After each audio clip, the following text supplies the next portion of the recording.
Chapter 90: The Shapers. The rest of the sanctuary trainees arrived in waves, and soon the small house was overflowing. Cots lined the walls, air mattresses crowded the living room floor. Someone had slung a hammock through the doorway of the den and claimed it triumphantly before anyone could object. Stories spilled through every room, tales of training and terror, of failure and small victories, of teachers both kind and cruel. The awkward stiffness of reunion softened into laughter, then into something warmer. Friendship, newly reforged, settled over the house like a blanket against the cold. Jake had consumed enough soda to vibrate in place. He paced endlessly, talked too fast, laughed too loud, and interrupted himself mid-sentence as new ideas crashed into his head. A few of the others drank with the stories, though never to excess. The mood hovered in a rare, fragile place, somewhere between relief and celebration. Music hummed softly through the house, just loud enough to fill the gaps in conversation. Stephanie moved through the rooms in quiet awe. Only days ago she had doubted herself, doubted everything. Now certainty had taken root in her like a foundation stone. No more wondering if she was imagining things, no more fear of madness.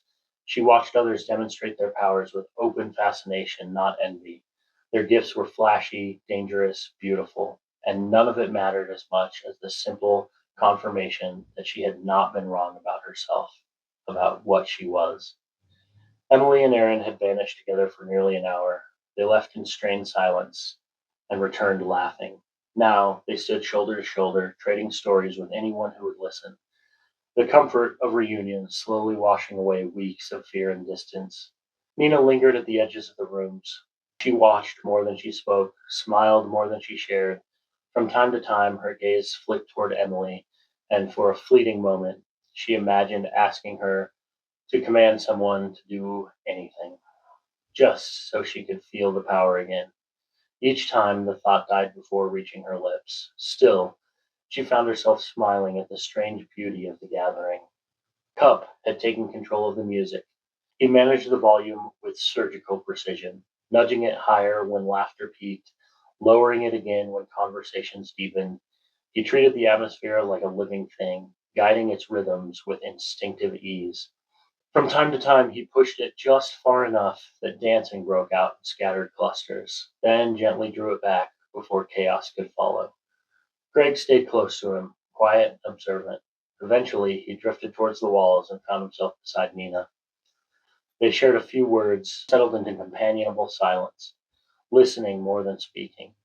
Without judges or teachers, the room breathed differently. No lessons, no commands, no expectations, just peers, friends, family, in a way blood sometimes failed to be. Smiles came easily. The weight of training loosened its grip. As twilight bled into the night, Cup raised the music again, and then the front door slammed open. Two women stepped inside. Both wore scrubs and simple shoes, as if they had wandered in from a hospital shift. One was blonde, the other raven-haired. Their entrance cut through the room like a blade. The blonde smiled broadly. "I'm glad you're all having so much fun," Mora said. Cup killed the music instantly. Silence swallowed the house. "It's you," Jake whispered. Mora inclined her head towards him, still smiling. "So you're not one of mine." "I thought so." Aaron and Emily stepped forward together. "Who are you?" Aaron asked. Mora studied him for a heartbeat, then nodded once. "Mora LaSalle, of the Shapers, command of the incursion forces of Earth." Her eyes swept over the room. She expected panic. She found nothing, not even recognition. To her surprise, nearly half the faces remained calm. The rest looked only mildly unsettled. "You were expecting me?" she asked, amused. "She's the leader of the aliens," Jake said helpfully. A few nervous laughs followed. Mora blinked. "Aliens?" "Well," Jake shrugged, "you're definitely not from Earth." She laughed softly. "No, we're not from Earth." Then her expression sharpened. "What does the name Rylan mean to you?" Shock rippled through the room. Aaron stepped forward. "He trained us in Sanctuary. He taught us to control our gifts." Mora's smile vanished instantly. Her gaze fixed on Aaron with sudden intensity. "What does it matter?" Aaron asked. Mora's lips curved again. this time without warmth. Can you tell me if he's on Earth yet? He had business in Sanctuary. What business? Aaron hesitated. He said only that we would one day lead the people of Earth. Mora's expression darkened.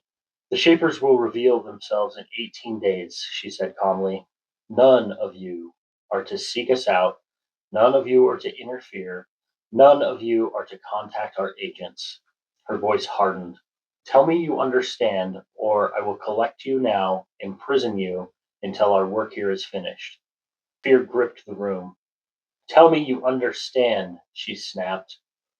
Aaron nodded. We understand. Around him, the others nodded as well, taking his cue. Satisfied, Mora turned and left. The second woman followed without a word. Several breaths passed before anyone moved. Jake, Aaron said quietly. Yeah? Can you watch her? Jake squeezed his eyes shut and swallowed hard. No, I can't. Aaron turned sharply. Can anyone use their powers?